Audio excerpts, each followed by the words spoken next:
the Aegean Sea, and I would like to read you some poetry today and discuss a bit about the lives of the poets, and maybe we can all learn something from it. The first one I'm going to be reading today is Kostas Karyotakis, a poet that I discovered pretty much by happenstance this week when I bought a volume of his poetry in translation um, called Ballad for the Unsung Poets of the Ages. It's one of his most powerful poems, though I'm not gonna read it today. I invite for you to look it up. The translations are done by Simon Dara, who lived on this island. He was a British man who moved here after a holiday, um, somewhere after Thatcher has won her first term, and he didn't like the way where England was going, so he decided that Alonissos, this island that I'm on, was his rightful home. And he translated a lot of poets. He also wrote some poetry, but um, one of the greatest that I've never found, one that Mr. Dara introduced to me, was Kostas Karyotakis.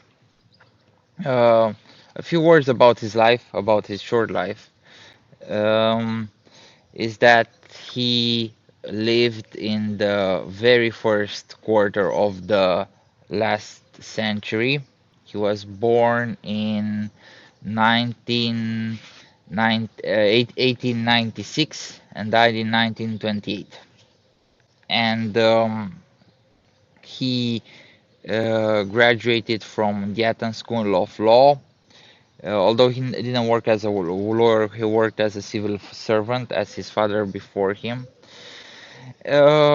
He published during his life. He was a published poet, uh, not very well respected by the wider literary community, but he had literary friends. He also was had a love affair with Maria Poliodouri at some point, another Greek poet.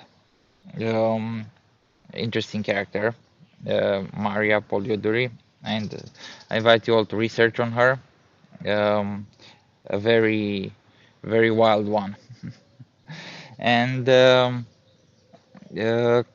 Karyotakis, he um, wrote in this style that's modernist, but also draws a lot on the classics. And I'm gonna read you a short poem by him. It's from a large one called Stanzas, a collection. And you will see his style. 20 years playing cards, play, 20 years playing books instead of cards. 20 years playing, I mislaid my life. Now, poor, I lie down here where an old plane tree murmurs to me an easy wisdom. And that's the beauty of Kostas Karyotakis. He was, his poetry is full of reverie, but also poignant irony. He had dry wit, but like all great poets, he had a sense of the cosmic, of the wider world. Still, that didn't save him from his biggest obsession, which was death. He was obsessed with death, and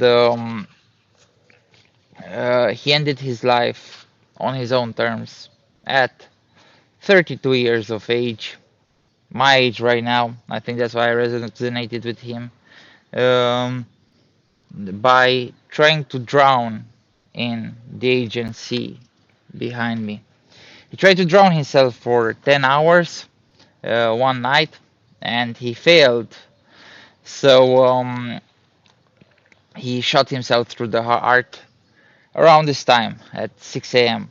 when I'm reading his works.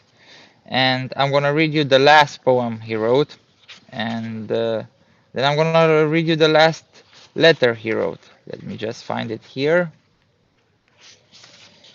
So, the title is called Prevetsa, the last prefecture where he worked. If I'm not making a mistake, it's in Lefkada. It's on the mainland of Greece. And it was a very provincial town. He was very depressed there. He was writing letters telling his loved ones how depressed he was. They actually offered him to stay in Paris and they would support him indefinitely. But he knew it was a financial burden, so he didn't accept. Like all Greek people, he was very proud. So, Prevetsa. Death is the crows on the tiles, beating against the black walls. Deaf, the women that are loved as if they're peeling onions. Deaf, the directionless roads, dirty with bright shiny names. The olive groves and the sea around, even the sun, deaf among deaths.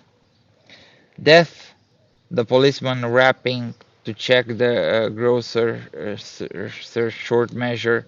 Deaf, the balcony flowers and the teacher with his paper. Garrison, base, petty legion, Prevetsa. On Sunday we'll hear the band. I opened the savings account, deposited 30 cents. Slowly walking the quay. Do I exist? You say. Then you don't. The ferry arrives flying flags. Perhaps Mr. Perfect has come.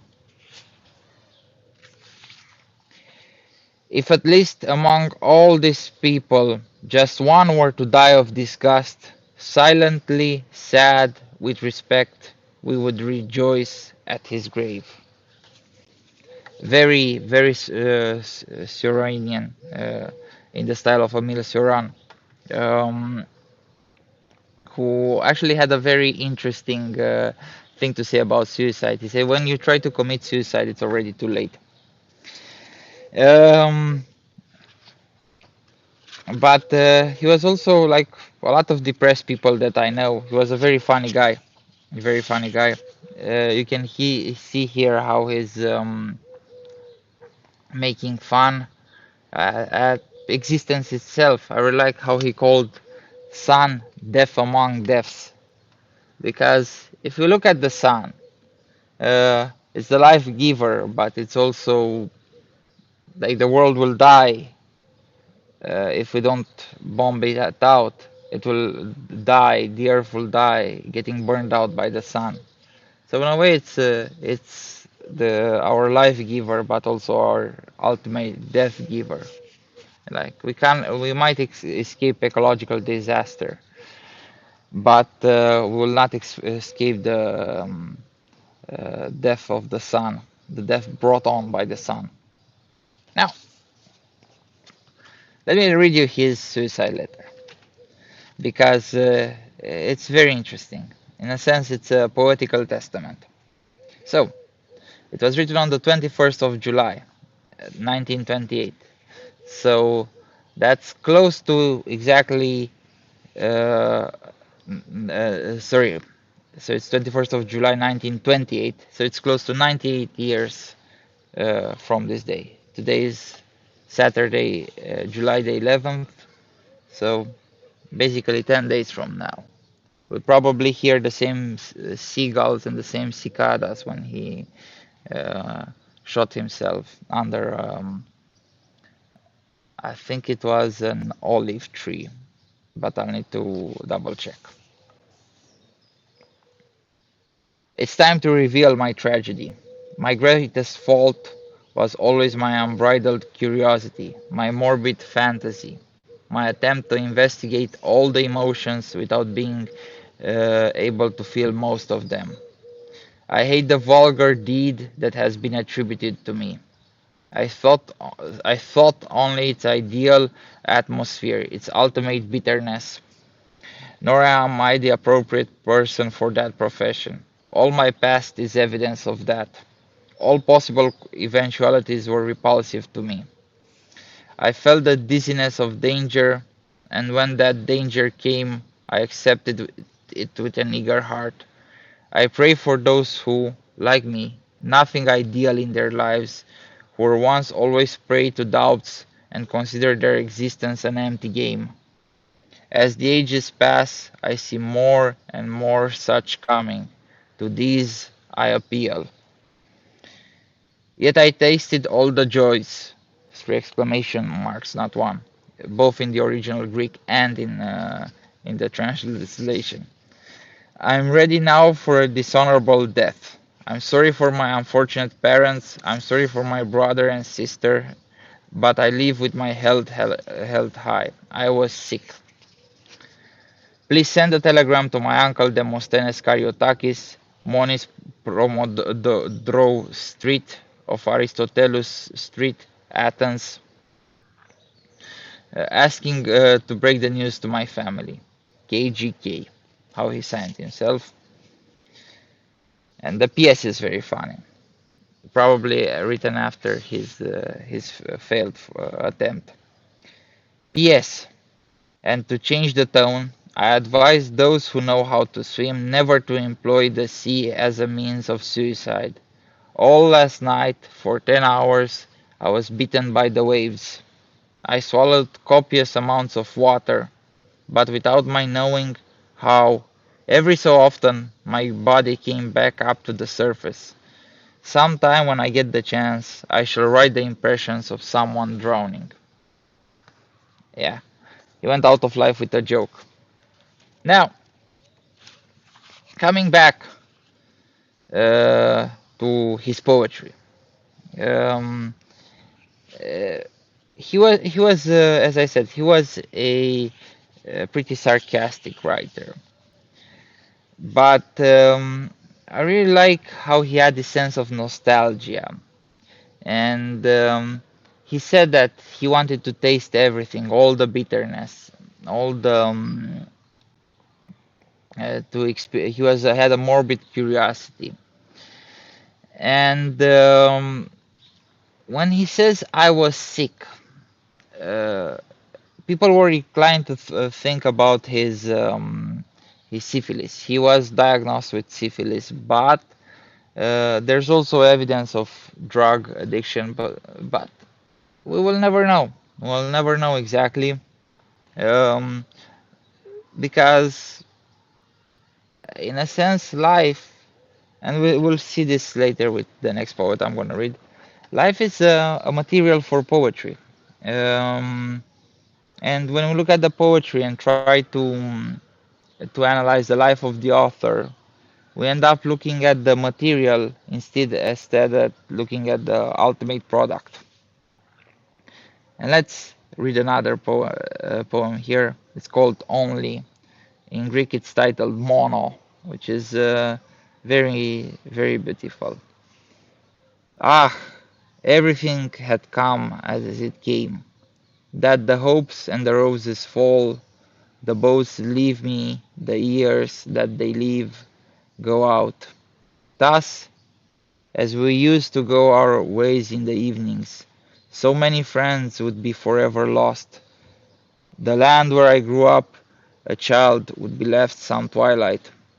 The simple, lovely girls, oh loved ones, that life should take from me in the ring dance of time, that even now the pain, once so fragrant, barren, weigh me down. Everything had to happen. Only the night need not be so sweet now as it is, that the stars play there like eyes as if laughing to me.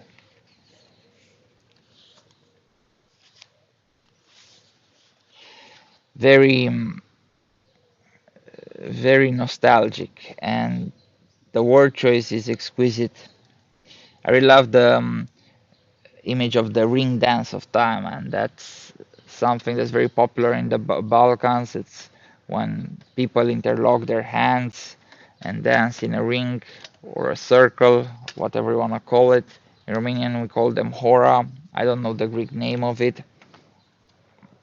And we have even we have this image of the seasons going in a ring dance, of life being a ring dance, and it's all circular. And you can see it as a prison. You can see it as a cycle. It all always depends how you feel, but the thing is with love, even the pain, once so fragrant, becomes barren. Everything fades as we grow older. Our taste fades, our eyesight fades, our hearing fades, um, and we perceive the world less and less. Our memories fade, everything fades. Uh, but new people join the dance, and the dance goes on. And having this perspective, you can be depressed, or you can take it as as a moment to enjoy life and focus on what's important. And that's one lesson that I'm drawn from the next poem, which is called Career. I shall set my flesh and blood in a large format book. These verses are promising, will be the paper's opinion, from a well known critic, and beside it, my own name. Once again, my body and soul shall give to the work, the struggle. But with the setting of the sun, I shall go down to Vasilou's, probably a pub. There I shall find all the other writers and teachers. My words shall have substance, my silence a meaning. Hunting the eternal, I shall let the years pass. They shall pass, and my heart will be like a rose that I trample down. And that's uh, that's that's full of a lot of wisdom. It's how when we focus about on our careers, we trample the rose of our hearts. And I think that's what should be the lesson that we should draw this morning, that I should draw this morning from the work of Karyotakis, which can get quite heavy, especially at 6 a.m. Um, that time passes, life becomes less and less interesting as you age. You experience repeat, loved ones leave, and you can be left alone. But if you focus on the good things, on the temporary things that are beautiful, like a rose, then you can uh, you can live a good life in the end. And let's see if I marked any other poem for reading. Hopefully, it won't be too depressing. Okay, now I think that's all that I wanted to read from you from Karyotakis. Uh, Very beautiful poet. Um, oh, let me read you a last one. It's a sad one, but like all of his work, it's sad but funny. And it's called Mihailos. It's about a soldier. Um, Mihailos was called up for a soldier. Proudly, handsomely, he set out. With Maris and Panagiotis, he couldn't even learn the shoulder arms. He kept moaning, Mr. Corporal, let me go back to my village.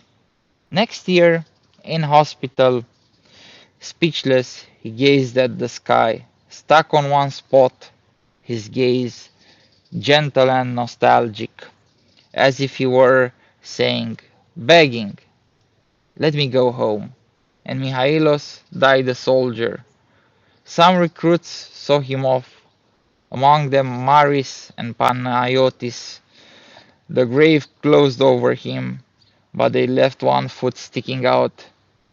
He was rather tall, the poor sod. Again, um, Karyotakis sends a morbid image with a joke. And I heard that making jokes about morbid things it's an avoidance tactics, but Karyotakis didn't treat poor Mihailos different than he treated himself. And with that, let's move on to somebody who's almost as nostalgic, definitely pretty nostalgic, but also a lot less gloomy, a lot more erotic, and that's C.P. Cavafy, another Greek poet that lived at the turn of the centuries, but not in Greece, in Alexandria. Still, he had a strong conscience of of the Greek diaspora.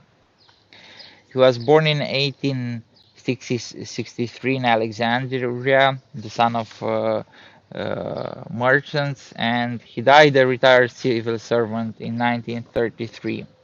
He was definitely most likely a gay man. Um, in any case, he probably had a lot of homosexual love affairs. We do not have evidence of that. He lived a pretty private life. He wasn't in literary circle, so to speak of. Though towards the end of his life, he was getting recognized by the wider literary community. Ian Forster met him and wrote a couple of essays. Eventually, Ian Forster met him when he visited Alexandria, and he left quite an impression of him. W.H. Auden was a reader of Cavafy, an early reader, and he said that he is an ultra-modern poet, and that will be read widely in the future, which he is. And what I enjoy about Cavafy is that he combines the history of the Greek people with his own history. He has this sense of decadence, nostalgia for a golden age that's also reflected in his life. So he's in a sense he writes about a golden age, but he writes about his golden age. And enough of my yapping. Let's hear the man himself with a poem titled An Old Man. But this was written when Cavafy was still quite young. He was in his uh, around either in his mid 30s or early 40s, and still he has this consciousness of old age. An old man, deep in the back of the noisy cafe, an old man sits alone, bent over a table, with his newspaper spread out before him. He feels contempt for his miserable old age and recalls how little he enjoyed the years when he had strength, eloquence, and beauty. He knows he has aged. He feels it. He sees it. And yet, the time when he was young seems like yesterday. How short a span! How short! He recalls how prudence kept deceiving him, how he always listened when he lied to him, saying, "Tomorrow, there's plenty of time." What folly! He counts up the desires he held back, the joys he squandered, each forfeited delight, returning now to mock his senseless caution. But with all the thinking and reminiscence, the old man grows dizzy. He falls asleep, propped against the table in the back of the cafe. Again, we see this dry wit, this humor, but we also see a powerful image of nostalgia rendered in the mundane.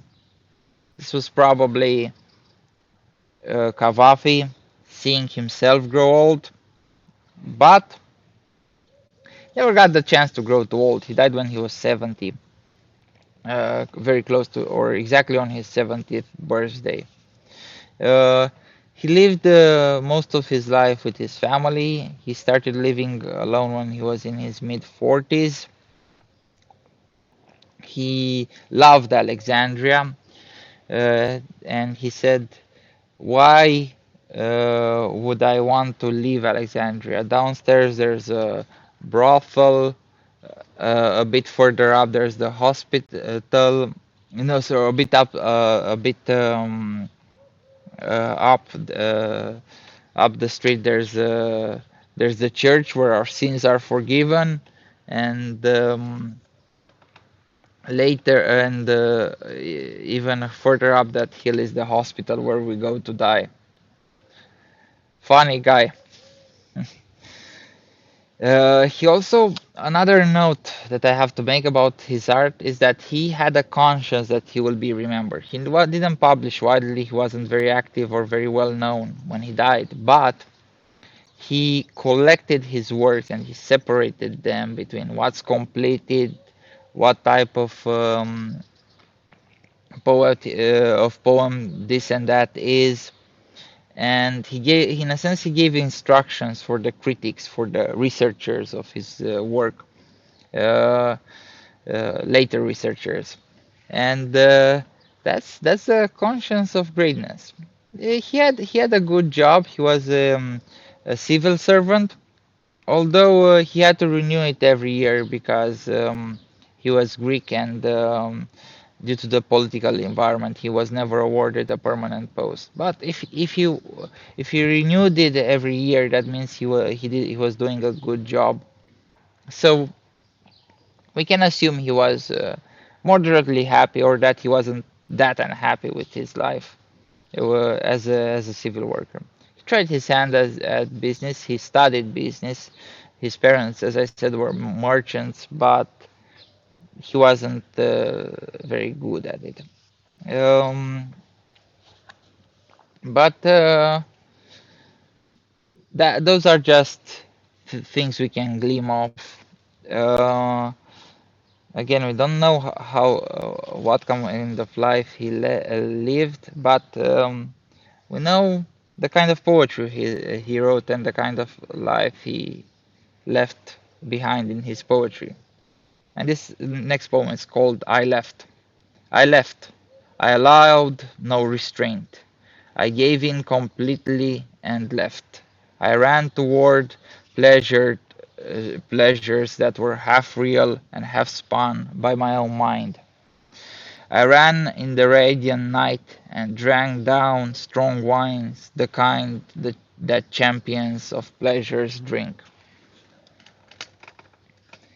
And that's very in tune with how he described a certain kind of his poetry. He said he had three types of poetries: the historical, the philosophical, and the hedonistic or sensual poems. And I think this falls in the philosophical category, but he was also I think he was also touching upon the sensual side, the champions of pleasure drink. Very very contrasting image, a paradox, an oxymoron, because usually champions, as an athletic champion, um, an athlete usually lives a life of asceticism. The words ascetic and athlete are, down the line, they're etymologically related, they're cousins in a sense. But here there's a champion of pleasure. And we can also see how he wants to write about his youth in the poem called Insight. Insight, the years of my youth, my sensual adolescence, how clearly I see their meaning now. All those excessive, useless regrets, I didn't see the meaning then. For in the dissolute life of my youth, the plans for my poetry were taking shape. The boundaries of my art were being drawn. That's why my regrets were never firm, and my determination to refrain, to change my ways, lasted 2 weeks at most. I find this very funny. He also has another poem that we won't be reading today about two youths. I think it's called Two Boys Aged 23 to 24. And they it's about two guys who are meeting up for a drink and then for love making. And he has this verse that they left the home of their respected families, the families that no longer welcome them, something like that. And I find that funny because he lived with his family until his mid 40s, as I said. He lived with his mother until she died, and then he lived with his brother, who um, left Alexandria to live abroad, and there's no evidence of a rupture between them. So, probably Cavafy was probably on better terms with his families than he likes to admit in his poetry, and probably he wasn't that excessive in his life, or at least the way he wants to write about it. But who knows? That's the beauty. That's the beauty of poetry. We can hide within it. And I'm gonna read you two of his sensual poems, full of nostalgia. They're one of my favorites. They're two of my favorites. Um, so it's called In the Evening. In the evening, it would not have lasting long in any case. Years of experience taught me that, and yet it was rather hasty, the way fate ended it. The good times were brief, but how powerful the fragrance is, how wonderful the bed we lay in, what pleasure we gave our bodies, an echo from those days of pleasure, an echo from those days came near, an ember from our youth's fire. I took one of his letters and read it over and over until the light faded. Melancholic, I stepped out onto the balcony. I stepped out to change my mood by seeing at least a little bit of this city that I love, a little movement in the streets and in the shops. So again, he returns to Alexandria, the city that he loves, and he gazes upon the streets, and that's really beautiful because, in a sense, when as we age, especially if we're living in the same city throughout our lives or for more years of our lives for different periods, uh, we have a bit of a sense of the eternal. But I shall pass, but these streets, these cities shall remain. Again, that's an illusion.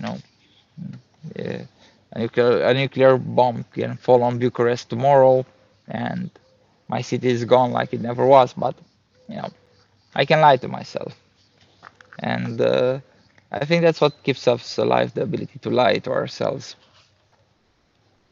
and also to tell stories, to reminisce, to read a letter over and over until the light faded. And let me read you another one of his poems that also deal with nostalgia and memory. I use the last as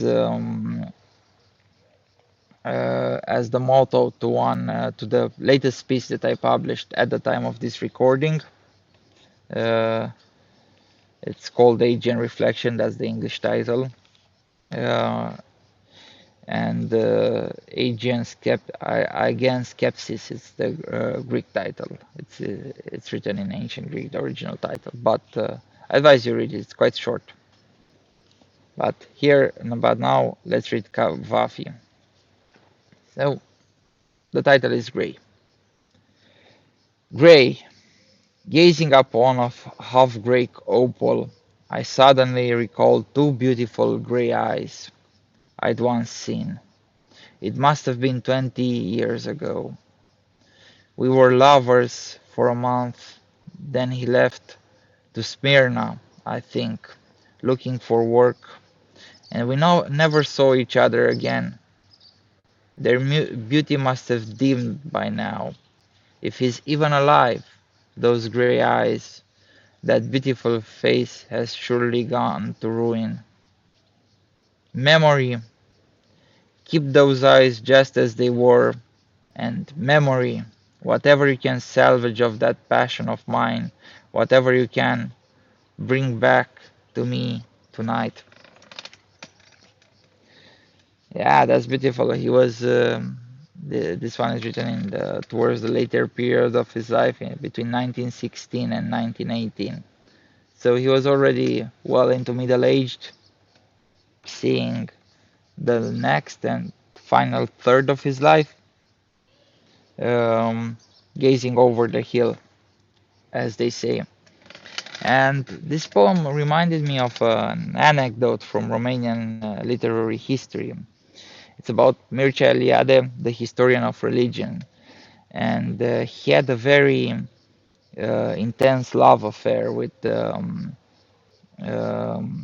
this woman, this Indian woman, the daughter of the Brahman under which he was studying, the professor when he lived in India. Mircea Eliade lived in India for some time in his youth. I think it was no later than his early 30s. And while he was living in India in the house of a Brahman and the professor, a university professor as well, he had a love affair with his daughter. And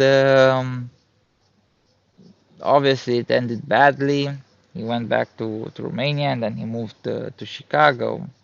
And this lady, my Trey, uh, my Trey Devi, if I'm not saying, I hope I'm not saying her name wrong. Um, she she came to visit him when they were in middle age, or I think old age, and he said when he saw her, he said, "Why did you come to Mila? I want to remember you any. Um, I didn't want to remember you anyway, but young." And that's the beauty of think of memory is that it keeps things as they were, as we like to remember them, and this is what Cavafy captures. I think also so definitely Mircea Eliade wrote a novel on the love story if you're interested, whoever's watching this. It's called My Tray, but My Tray Devi, she also wrote a book about her perspective on the love affair, and it's called It Never Dies. So two different perspectives. For Mircea Eliade, who was quite the Don Juan. Um, he for him it was an over and done deal, but for my Trey probably it was something more. But at the end, they're both dead. They're both bones and dust. But their art, their books live on about that love affair. So in a sense, I guess my Trey was the one who was right in the end. It never dies. The love affair never dies. We still read about them. I still talk about them on a live here at 6 a.m. And now, let me end you by reading the last poem of the day. And it's the message that I think any writer watching this should live with. It's called I Have Brought to Art. I have brought to art, I sit and wonder, longings and sensations. I have brought to art faces and limbs, half glimpsed, vague memories of unconsummated passions. Let me give myself to her. For art, who knows how to fashion the true shape of beauty, almost imperceptibly completing life, mingling impressions, melding the days. And that's definitely what Cavafy did, as we have seen. He melded the days, he mingled impressions, and completed life with his work. And now, since I started my day talking about suicide, talking about poetry, about art, about nostalgia, growing old, all these beautiful, the sad and beautiful things. I'm gonna go and live life. I'm gonna go for the swim and listen to the seagulls. Uh, I hope you're all having a beautiful, whatever it is, when you're watching this. Much love, Fane.